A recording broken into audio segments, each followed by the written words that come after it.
Hello everyone दिनैनिबो गोदान मोनसे भिडिअनि गेजेरजों नोंथांमोनखौ गासैखौबो बरायग्रोनानै लाग्रोनाय थानाय लोगोफोर लोगोफोर नोंथांमोनाथ' भिडिअनि टाइटेल आरो थाम्बनेलफोराव नायनानै एसेबाबो हमनो हाखादों दिनैनि भिडिअआ मानि सोमोन्दै जागोन।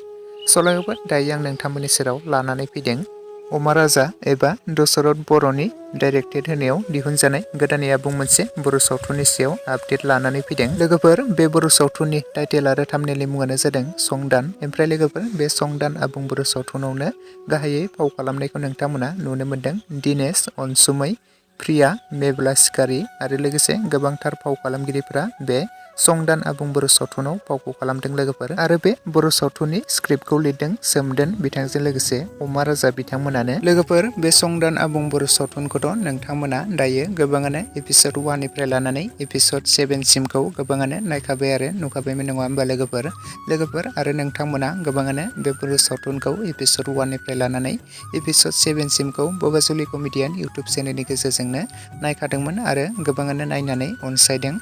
लोगोफोर बे संदान आबुं बर' सावथुननि आरो एपिसड 8 खौ नोंथांमोना जोबोरैनो नायनो होननानै एक्साइटेड जाबाय थादोंमोन। गोबाङानो कमेन्ट्सबो खालामदोंमोन लोगोफोर माब्ला रिलिज खालामगोन होननानै।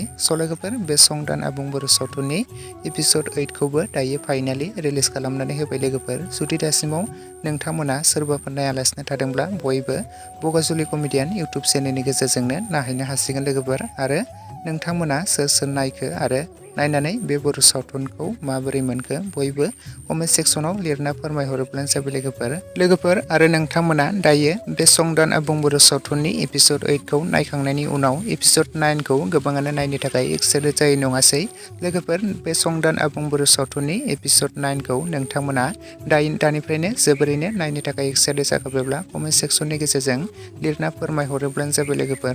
लोगोफोर बे संदान आबुं बर' सावथुननि एपिसड 9 खौबो थाबैनो बगाजुलि कमेडियान इउटुब चेनेलनि गेजेरजोंनो थाबैनो बे साननैसोनि गेजेरावनो नुनो मोनगोन दे लोगोफोर। नोंथांमोना बयबो नायनो थाखाय एसे नेनानै थाथ'लायब्लानो जाबाय लोगोफोर। लोगोफोर लोगोसे नै दासिमनि सुंद' आपडेट भिडिअ बेखिनियावनो। भिडिअखौ नायनानै जुदि नोंथांमोना एसेब्लाबो मोजां मोनदोंब्ला लाइक शेयार एन्ड कमेन्ट्स खालामना होयोब्लानो जाबाय। आरो लोगोसे चेनेलाव गोदानै फैदोंब्ला साबस्क्राइब खालामनानै खाथिनि बेल आइकनखौबो अल प्रेस खालामना लायोब्लानो जाबाय लोगोफोर। जाहाथे नोंथांमोना बेफोरबायदिनो माखासे गोदान बर' सावथुनफोरनि आरो मिउजिक भिडिअफोरनि शर्ट मुभिफोरनि आपडेटखौ आंनि बे चेनेलाव मोनथिनो मोनबाय थायो।